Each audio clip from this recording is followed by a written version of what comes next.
आणि याचा आनंद सर्वांनाच आहे। गेल्या 2.5 वर्षात त्यांनी केलेलं काम आपल्या समोर आहे।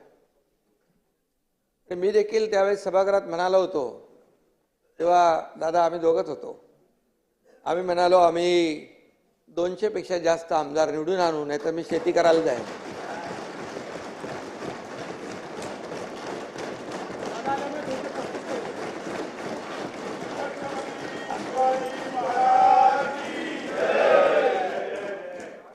आणि तोही शब्द आम्ही पूर्ण केला। आणि त्यानंतर दादा आले, त्यामुळे त्याच्यामध्ये बोनस आलाय। 200 आम्ही 37 झालो। आणि म्हणून खऱ्या अर्थाने शेवटी हे जनता जनार्दनावर असतं। लोकशाहीमध्ये आपण महायुतीला प्रचंड महाराष्ट्रातल्या जनतेने यश दिलं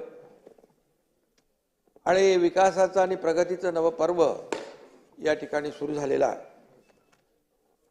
गेल्या वेळी बघितलं सभागृहामध्ये जसं विरोधी पक्ष